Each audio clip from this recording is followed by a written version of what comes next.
That was one thing that my dad always taught me. There was no replacement of hard work. So that's what we did over the last 6 years. And now we look back, and in February of 2019, we started that trajectory on voter registration. The Secretary of State just released her report on Monday, the day after my chairmanship ended, but it was through, I believe, February 10th. And we've now registered over 1 million new Republicans in California. Yeah. That is despite 700,000 people leaving our state in 2022 alone. We picked up registration for Republicans in every single assembly district, every single Senate district, every single congressional district, every single county. And right now, there are more Republicans in California than there were during the Schwarzenegger administration. That's remarkable. I didn't know that. Welcome back to the Latino podcast, everybody. This is your host, Mike Madrid, flying solo. Chuck is out doing whatever Chuck is doing. I think he told us last time he was going to be vacationing somewhere for a few weeks. The good news is when I've got the run of the house, I can kind of bring on people that I want to talk about. And I'm particularly interested in having this conversation today with a dear friend who has been doing really incredible work in California. I think she's ready to start going nationwide with stuff. And I think the listenership here will be particularly interested in her experience. I'm going to introduce her in just a second. But first, what I want to do is talk a little bit about one small area of her work, which has been with Latino voters. Of course, that's kind of the focus of the podcast and what we talk about here. She is the immediate past chairwoman of the California Republican Party. I'm just getting used to that because she was the chair for six years. Did I get that right? Yeah. Six straight years. Just in the past few days, the Republicans in California had their convention and elected a new chair. There were term limits. So as much as they wanted Jessica Millan Patterson to stay, she was not allowed to stay. And I think she wants her life back too. But to put this in perspective, because not everybody here is listening is from California, of course, there are more Latino Republicans in California than all Republicans in about 20 states. Just to give everybody, to put this in size perspective. Latinos in California are also the fastest growing demographic of voters leaving the Democratic Party. This is a trend line that has been happening for some time. And at this moment, about a third of all of the elected Republicans in California statewide at the legislative level are Latino of Hispanic descent. This is all a sea change from 6-7 years ago, when Jessica Millan Patterson, my guest today, was elected to be the first chairwoman of the California Republican Party who was a woman and a Latino, a woman of Hispanic descent. I was thinking last night, Jessica, about your successes, and it occurred to me that the last chairman, and we've loved them all, but the last California Republican Party chairman who had the record of success that I think that you did was Tirso del Junco back in the early 90s. Is that fair to say? Is that possible? Yeah, I mean, I guess you would probably have to include someone like Frank Visco, who had Governor Wilson, and Duff Sondheim, who had Governor Schwarzenegger, right? Those are some pretty big deals when we're winning statewide. But certainly Tirso del Junco was a legend and the only chairman to be elected twice in non-consecutive terms. Oh, interesting. Okay. So he kind of left and came back, sort of like President Trump. 10 years in between those two terms. There were 10 years in between. He stayed very active and involved, of course, very involved as a donor and as appointee to various Republican presidents.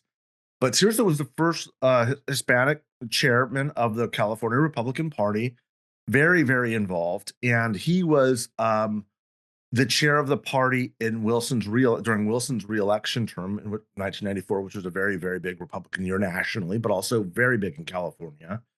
And part of me was realizing how old I am when I kind of know all this stuff.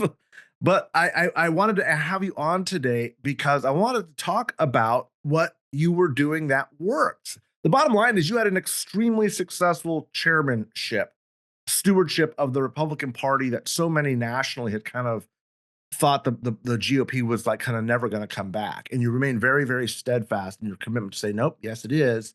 And I just kind of wanted to, now that you've had a couple of days to sleep a little bit and get some reflection after the end of your chairpersonship, the role as the leader of the Republican Party. Yeah, exactly. It takes a lot to offend me. I know that. And I'm going to say this too, is I have been a pain in the ass of Republicans nationally, but particularly in California. And you've always been very professional in the way that you've treated me and interacted with me at times, even when I didn't deserve it. So I want to thank you for that also. You're a good friend. What was the special sauce, Jessica? What is it? What as the first Latina chairwoman of the California Republican Party and one of the most successful in recent history? Give us kind of the narrative of what worked, what you came in, what saw, what happened, what you knew needed to be done, what you did, and what worked. Great. So I think, it's important to start with the context of it all. When we came in February of 2019, we were actually at our low point in registration. And we had just lost half of our congressional delegation. And you're right, there was a lot of people nationally that were looking at California saying that it's a lost cause. There's a lot of people in California that were looking at California and saying, we've seen a 15-year downward trajectory when it comes to registration here in California. And, when I made the decision to run, certainly I had a lot of great support that made it possible that there was a pathway to win. And it's a very interesting journey that you go through when you're running for an elected office within the party, right? At that time, there was about 1,300 delegates. And you're talking to these individuals who are elected officials that have appointments, county chairmen that have appointments, and then you're out there talking to delegates and you're trying to convince them that you are the answer and you have the ideas and you have the vision to bring California Republicans back from the brink when everything in the recent history and every single milestone that you would look at would say the exact opposite, that we were probably going to continue down this path. And so what I always tried to do is come with a message of hope. I truly believe that if you don't come from a place of yes, then you are never going to be able to accomplish what you want to accomplish. And I think my leadership style would probably differ from what my political beliefs are. So I would say that I'm a very conservative person.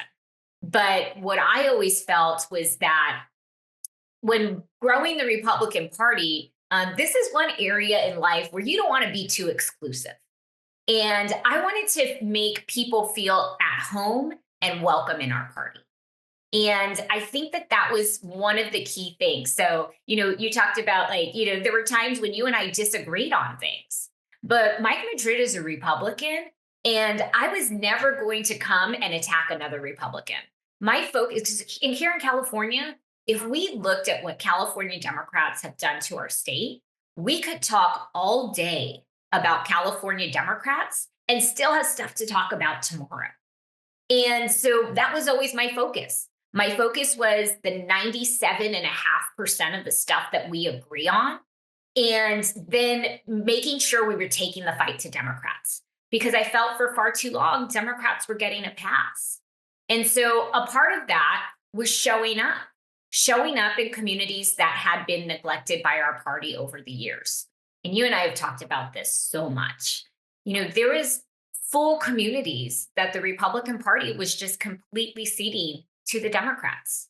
They might show up every 4 years and have a Viva Bush sign or whatever, but they weren't really trying to be a part of those communities. They weren't trying to listen to the problems. And when we looked at our community, we weren't thriving because of the policies that California Democrats were putting forward. Our schools weren't better, so our children weren't getting a great education so that they could live a better life than we did. Our streets definitely weren't safer.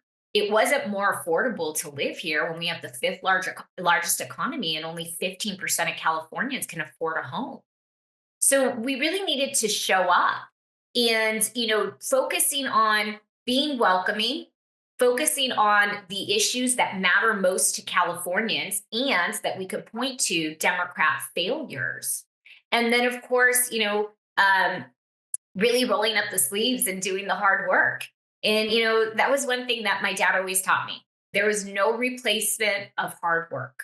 And so that's what we did over the last 6 years. And now we look back, and in February of 2019, we started that trajectory on voter registration. The Secretary of State just released her report on Monday, the day after my chairmanship ended. But it was through, I believe, February 10th. And we've now registered over 1 million new Republicans in Wow. California. Yeah. That is despite 700,000 people leaving our state in 2022 alone.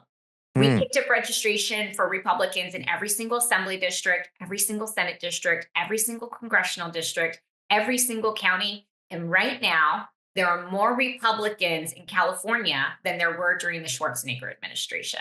That's remarkable. I didn't know that. You deserved a little bit. You deserve to have that come out a day earlier, just to get those kudos at the floor of the I mean, convention. well, we reported it on our own. As Okay. we had to bring our data Yeah. operation in-house. So we had already pulled all the files for our data trust. And so we knew it. We announced it on Friday because we knew she wasn't going to do us any favors.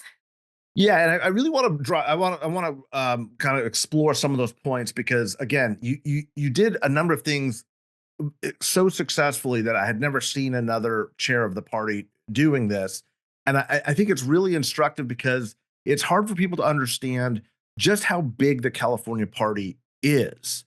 California's a blue state and all of that. That's true, but just the size of the state, there are so many Republicans. It is such a big, enormous party, and it is such a diverse party, not just in the traditional political sense that we look at, but just geographically with media markets, the actual logistics of running a party is essentially like running a national party. It is a huge operation.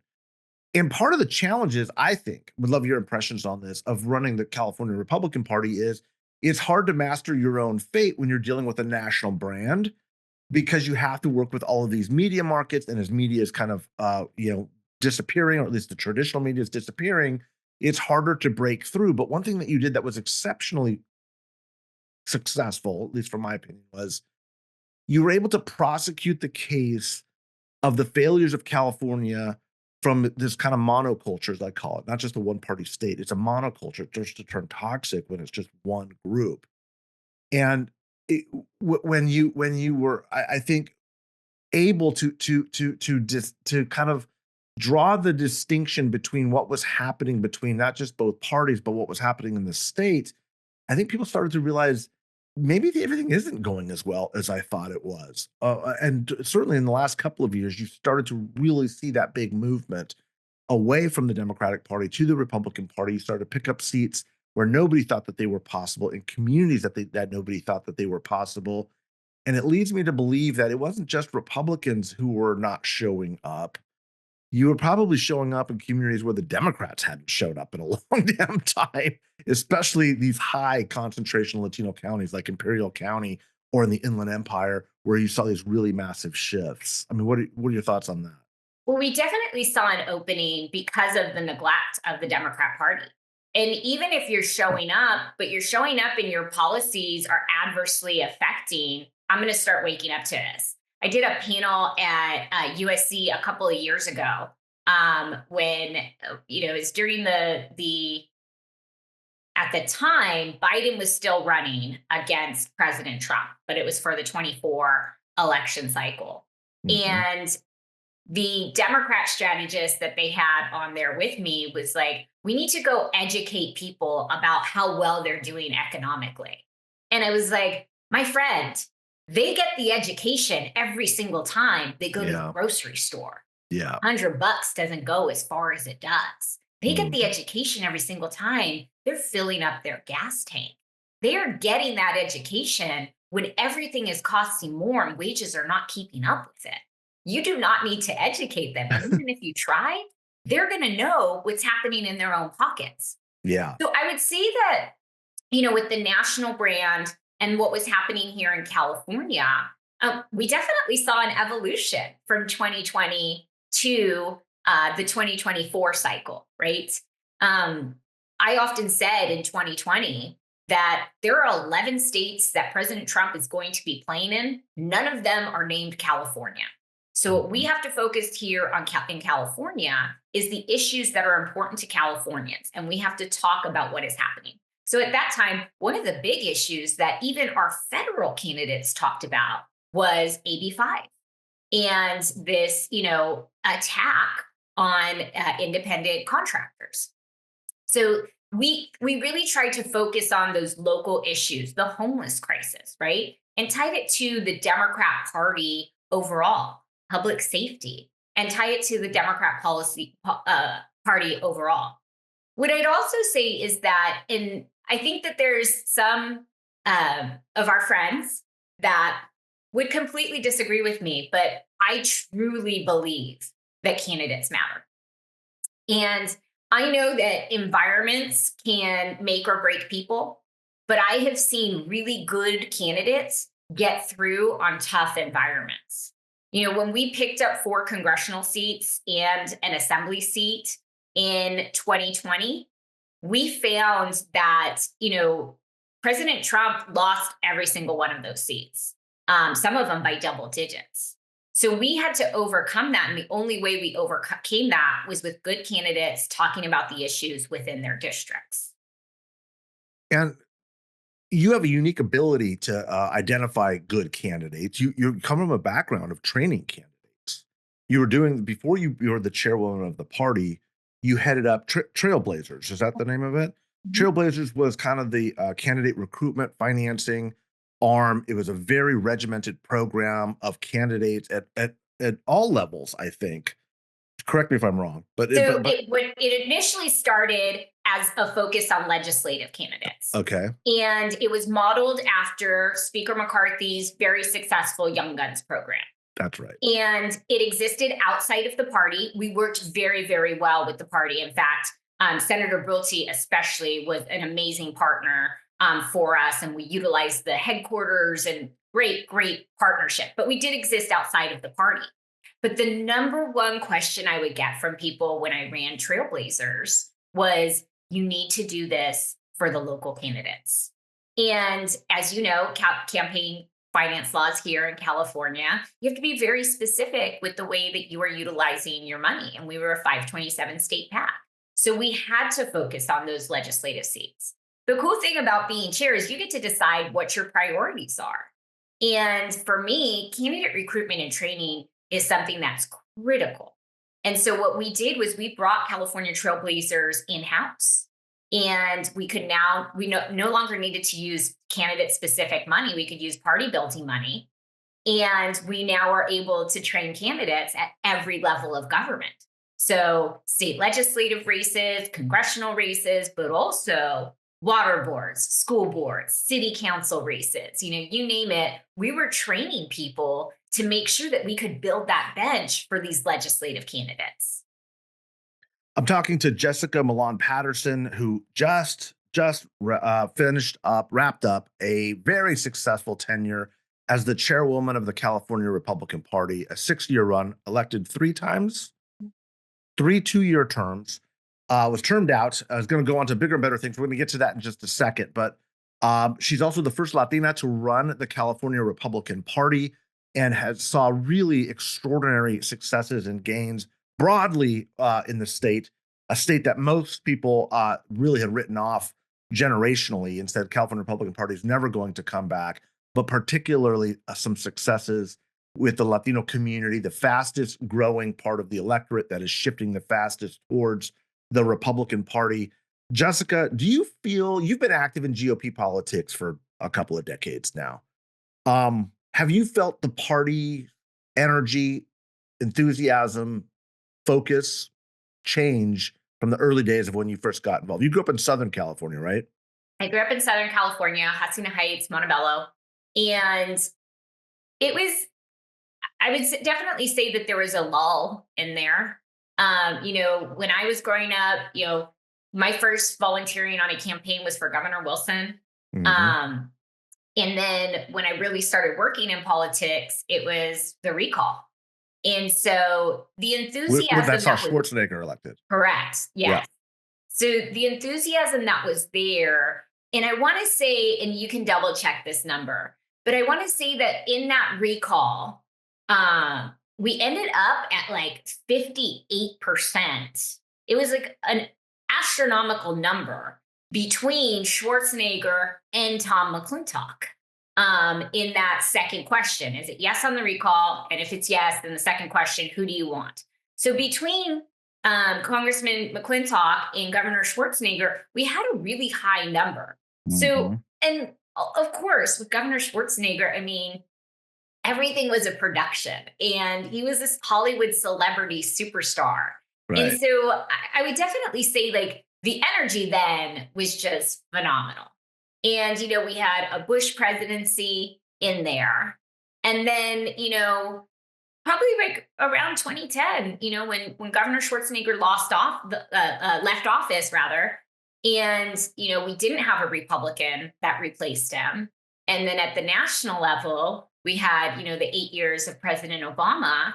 It was a tough time for Republicans, and the energy and the enthusiasm and the excitement wasn't necessarily there. And also, like the fight and the way to get back didn't seem clear either. And so I would definitely say that there's a vibe switch that's going on right now. And that's unique. I think again, as a California Republican, that vibe switch I think is everything.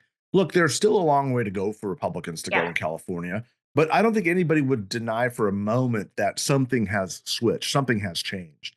The perspective, not just amongst Republicans, by the way, the Democrats know. The Democrats are, my phone's ringing with Democrats going, "What happened? What was the license plate of that truck that just hit us? Like, what's going on? What does this mean?" And it does get back to kind of what you have kind of probably woke up every day saying, which is just doing the blocking and tackling of the party stuff. And you let the things that you can't control, this bigger, broader narrative, let it go. Like there's nothing you can do about it. So let's just focus on registering where we can. And maybe we only got one registration in the day, but it's one more than we had yesterday. It has to be incremental, right? It's 2 yards at a time in a cloud of dust. And that's what you have to continue to do every single day. And are there going to be obstacles? Absolutely. But you have to continue to come from that place of yes and believe that you know what the end goal is and you know what your job is to do. And then everything else gets blocked out. You are focused on what your job is and how does that help us elect more Republicans? So, and that's probably a lesson Democrats need to learn right now. Is that fair to say? Yeah. So I think that, the rhetoric is one thing because we've seen a lot of talk over the last few weeks, especially. And it's easy to say something, but then to go and do it, Mm. right? We had a huge election where every single legislative and congressional district moved closer to President Trump than it did in 2020. He was running against a California Democrat. And instead of Democrats coming in and saying, like, hey, maybe we have gone a little bit too far. And, their answer is we have to be the anti Trump. We have to Trump proof California. And when they talk about like, we heard the election, and then you go and do this, I think actions always speak louder than words. And so I don't think that there was any Californians, there's probably some that were, crying for a Trump proofing of California. But there are Californians that are calling for more transparency within our government when we have $24 billion that we spent on homeless, but we don't know where any of that money went, or $32 billion in unemployment fraud. I think that there's people that are crying for our schools to be better when 50% of our kids aren't reading at grade level. I think that Prop 36 showed a perfect example of Californians wanting safer streets and not to watch smash and grabs happening every day on the nightly news. And Democrats aren't funding Prop 36. So I think that there is certainly a message that has been delivered to the Democrats here in California. I'm not really certain that they have received the message, though. It's been delivered, but I don't know it's been received. And do you think that I would agree with you 100%. Do you think that that's a function of just kind of a party that's been doing it too long and doesn't know how to play offense anymore? Are they kind of like too big for their britches? Are they going to be able to make adjustments or not? What do you ascribe that to? Because I agree with you. I think that is it. I think that there's a level of arrogancy. I also think that Sacramento specifically is part of the problem.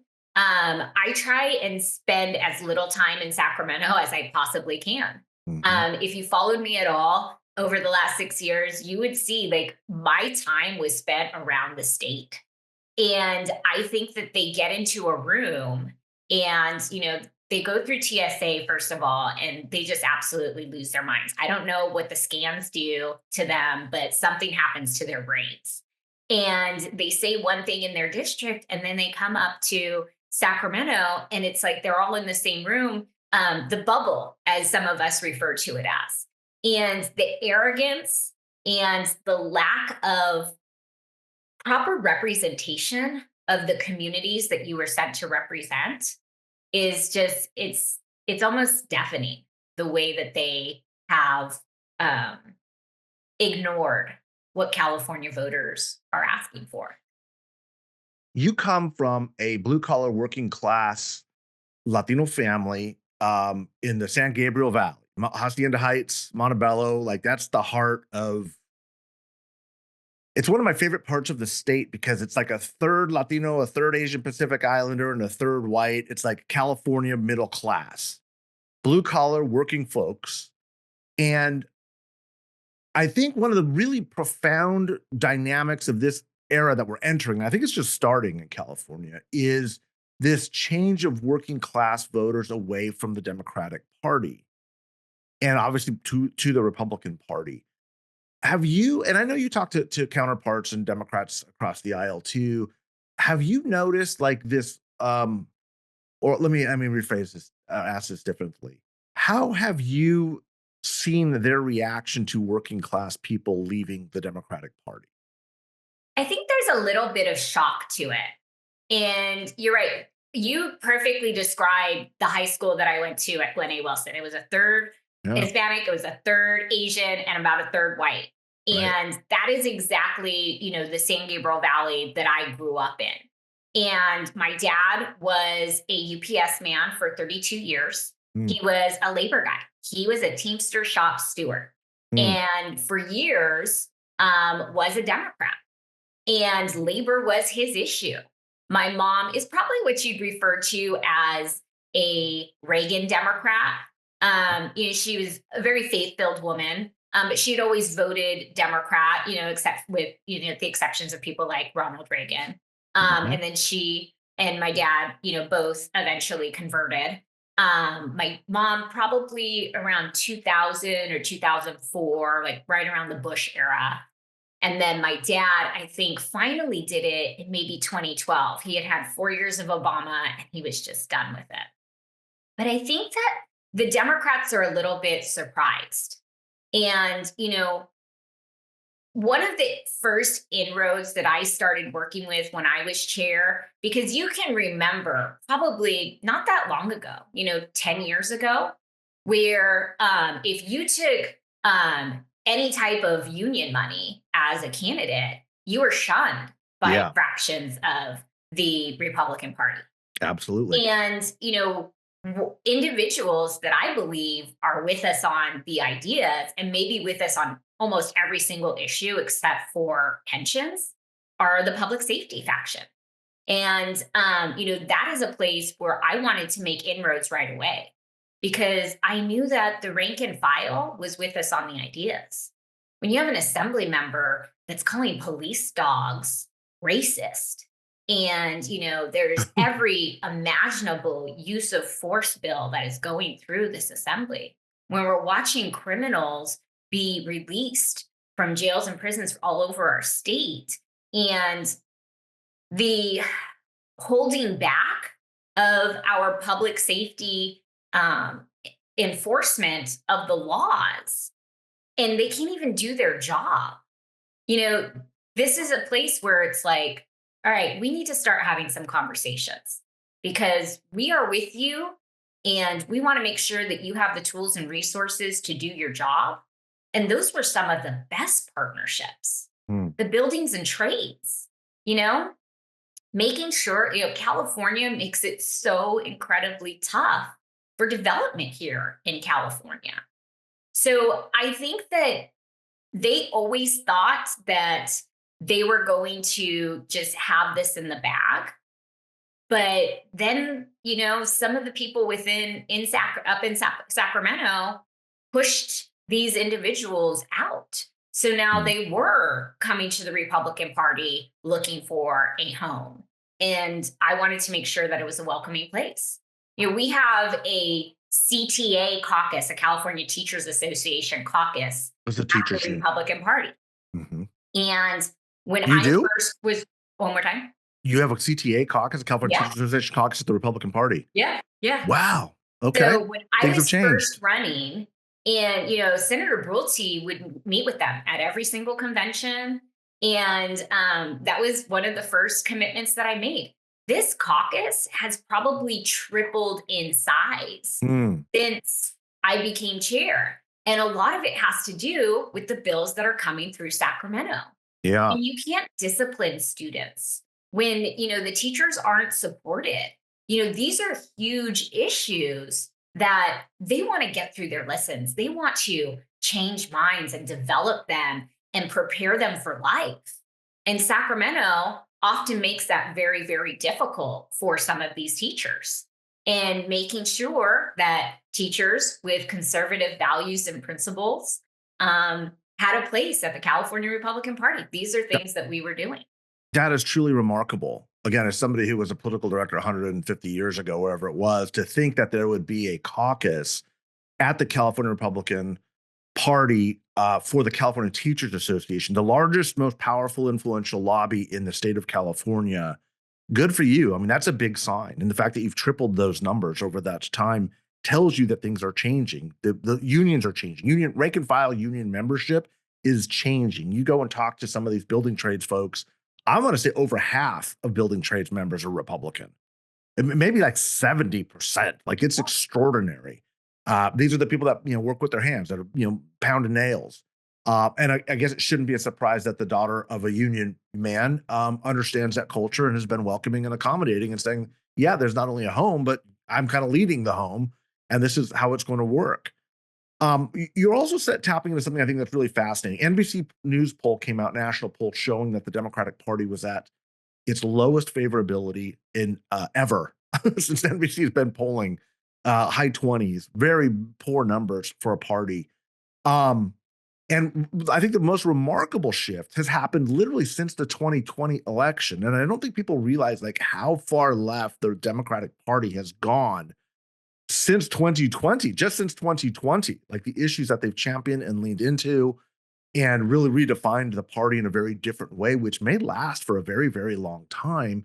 And California, of course, is front row and center on that. It's kind of this rapid race to redefine themselves outside of the mainstream of not just American voters, but California voters too. And so with that in mind, because you did bring up a really interesting point, which is Donald Trump did really well against a California politician, against We Kamala did Harris. that. Did better, I'm sorry. Better than probably in the last 25, 30, maybe since 1988, like closing the gap. Numbers are moving. Do you think Kamala Harris is going to run for governor? So I think she is, because I think she wants to stay in the relevancy world. I do think it's beneath her, but I think she is. Do you think she wins? So that's an interesting question. I think that depending on who Republicans put up against her, I think she wins her primary. And I wouldn't be surprised if once again, the Democrat Party makes the mistake of coronating her again. And we've already seen some people announce, we've seen people that have been running for the last few years for this. But if she decides to get in and people start dropping out, I wouldn't be surprised if you see a coronation. So I think she wins the primary. I think she gets the general election. But depending on who California Republicans put in, I think that would be our absolute best opportunity to win statewide again. Because she has proven, over the last 4 years. I think that one of the gifts that the Republican Party had going into this election cycle was 4 years of a Biden administration and Biden Harris administration. And when I think about some of the issues that for years, Mike, you and I have told our candidates to stay away from, right? Immigration was no longer a problem for our candidates to talk about. That's true. They made every single state in the nation a border state. Mhm. And then with their executive orders that allowed us to get to this place, would then say, well, we can't fix it. Congress needs to fix it. And Trump is stopping Congress from fixing it.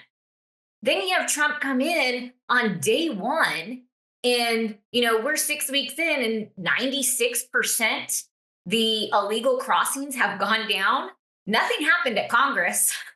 They didn't pass anything. We didn't need Congress to do anything. We just needed the right leadership. So I think that, depending on we saw also, I think we've seen 2 polls now in California where 47% and 48% in those polls respectively have said they would vote for a Republican. Some of these people obviously for the first time. So what the California Republicans need to do now is give these individuals, we're not just going to win on Republican votes, give these disenchanted Democrats this really strong group of no party preference who isn't choosing either party, give them the right candidate to vote for. And I think California Republicans can win. I've heard Rick Grinnell may run. Is that a That's possibility? You haven't heard that? I think I heard a quote a couple maybe weeks ago where he said, if Kamala gets in, Right. I would run. Yeah.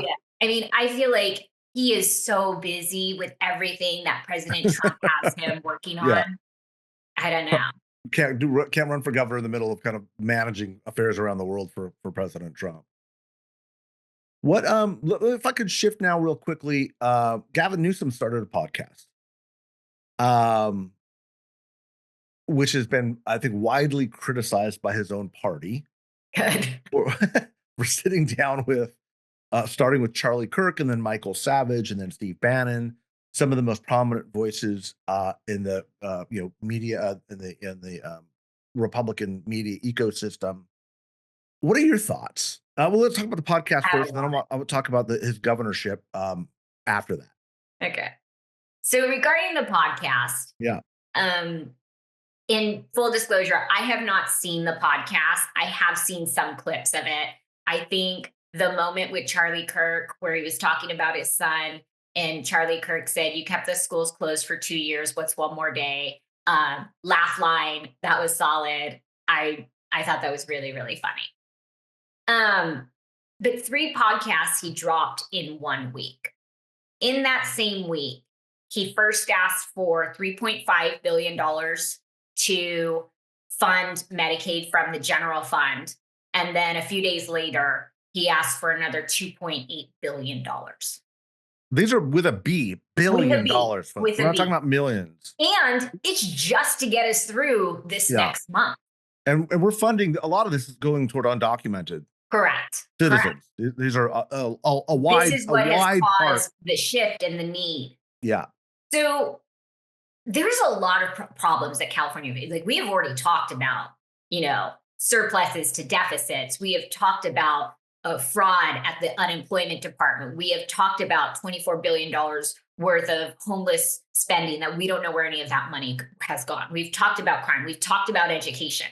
California has some real problems going on.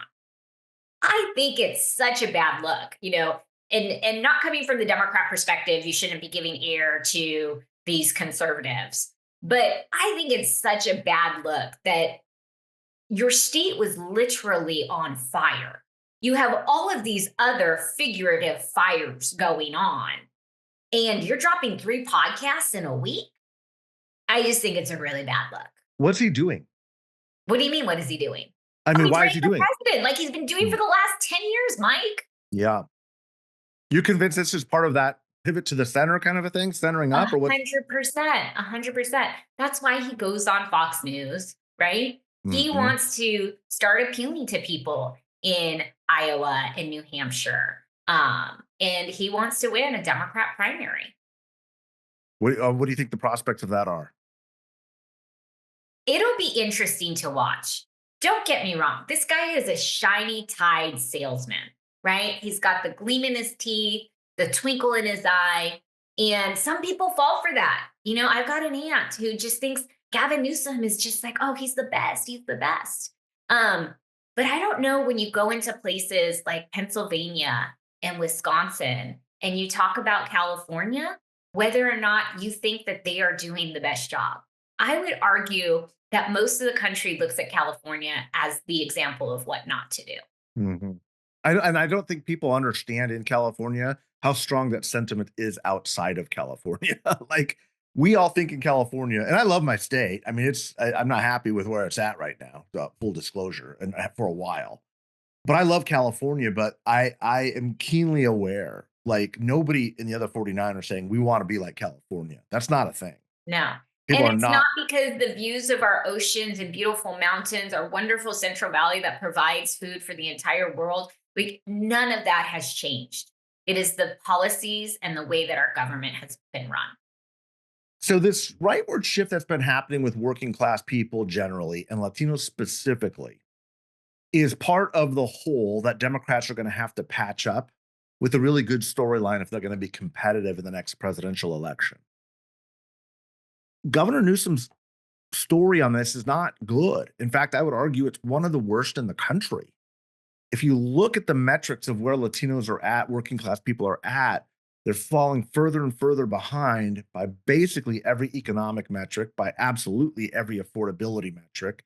The crime concerns in these communities are through the roof. The school performances are not great.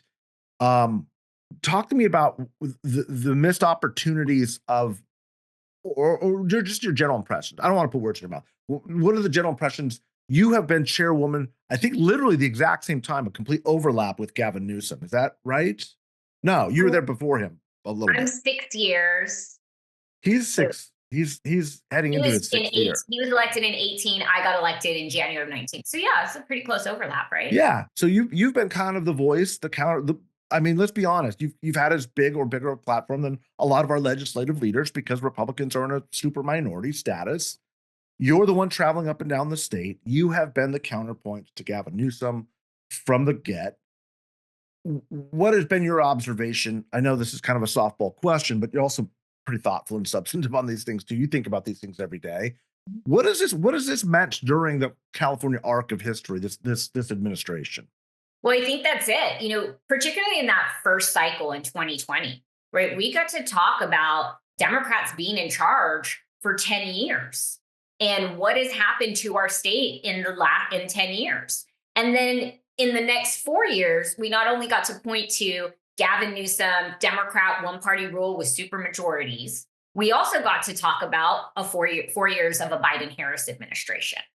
And when we would go into these communities that have been neglected by our party over the years, those were the things that we talked about. We talked about education. We talked about public safety. What happened with Props 47 and 57, AB 109, AB 139, the realignments, and then the decriminalization of crimes here in California. That made it very easy to point to this was all the Democrats doing. These are the initiatives and the bills that Democrats championed and that Gavin Newsom signed on to.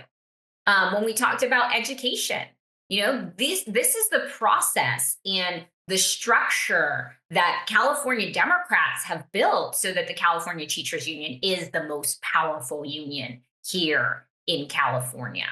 When we talked about economic prosperity and affordability and being able to own a home, which you and I both know is not just the California dream, that's the American dream. Yeah. And when only 15% of the people in your state can afford a median house, It's unbelievable. the Unbelievable. fifth largest economy means nothing to these people. It means Right. nothing to them. Yeah. So it was really, we had to take advantage of talking about those things and we needed to show up But certainly the Democrats and Gavin Newsom leading them, they built the infrastructure for us to be able to do it. They gave us the platform. How much of what is happening, Jessica, is a function of Democrats' failures or kind of an aspirational message from Republicans? It's clearly both, right? To Yeah. some extent. I don't know But if I'd say it's 50-50 okay. because the environment, that absolutely makes a difference. But if you don't do anything with that environment, and the environment wasn't something that was right away, we had to make sure that we were preparing ourselves for when the opportunity came along. So, working on voter registration, showing up in communities, starting to have those conversations. I think that was definitely key. So it's definitely a combination of both. I don't know how much weight I would give to one or the other. Mhm. That's fair. That's a fair way to approach the question. I was struck by as we kind of get toward the end of this chat here. I was struck by the pictures of you at convention. There's this Latina in this beautiful red dress, and kind of the former chairman, a bunch of white dudes, all of our friends. We've known them all for many, many years. But we also Republicans also elected Corinna Rankin, African American woman, as the next chair. You must be very proud of that. You kind of trailblazed that. There's an Asian Pacific Islander gentleman, Korean, yeah. Korean gentleman who is the vice chair. Vice Chair John Park, correct? And then there's a whole diverse array of kind Jack of leadership. Guerrero is our treasurer. So there's like the California Republican Party looks like California. The It leadership does. certainly looks like California. I mean, Yeah. it's the I think that the corner has been turned, the pivot has been made. You must be exceptionally proud of the work that you have done when you look back. I think it's impossible for anybody to say, wow, against really, really tough odds, this woman turned the ship around, the aircraft carrier around.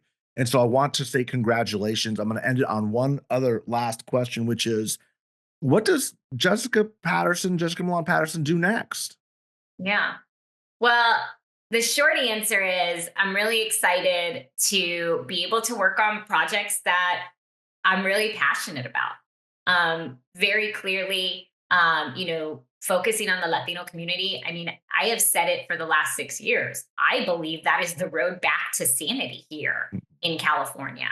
So I'm going to be able to work on projects where we continue the work that we've done. We didn't get a chance to talk about some specific districts, but looking at districts like Leticia Castillo's and Jeff Gonzalez's, Democrat registration advantage of 14 and 15 points, majority Latino seats, seats like David Valadeo's, who's continued to trend in the right direction for Republicans. Again, majority Latino seats. I don't want any of the work that we have done to fall by the wayside. And so this is something that I'm passionate about. This is something that I'm excited about. In addition to that, on the political side, I'm also going to be following in your footsteps. I'm a fellow at USC for the rest of the spring semester. Yeah. And I'm excited to teach a class on California campaigns. I was excited to hear that. You're going to love that experience. I'm excited too. One of the things that when I was in college studying political science, we got a lot of theory. We got a lot of history. I think I took a statistics class in my major that helped with like polling and stuff. But I really didn't get any practical application for what I would be doing when I started running campaigns and left college. And so I want each one of these students to walk out of my class and they could go work on a campaign and they could go help in some capacity, whether it's data or communications, fundraising, or political. I want them to have the absolute best foundational knowledge of what you're actually supposed to be doing when you want to go and find a job on a campaign. I think you're going to absolutely love it. And I can't think of anybody better to do that, especially with what you have proven works. I've been speaking with California Republican Party Chairwoman Jessica Millan Patterson, or at least recently retired for the past couple of days, left that role. She's going to be doing big things nationally. I have no doubt about that. Remember her name. We will love to have you back on the show again, Jessica. Thanks for making the time to be with us on the Latino Vote podcast. This was so much fun. Thanks for having me, Mike.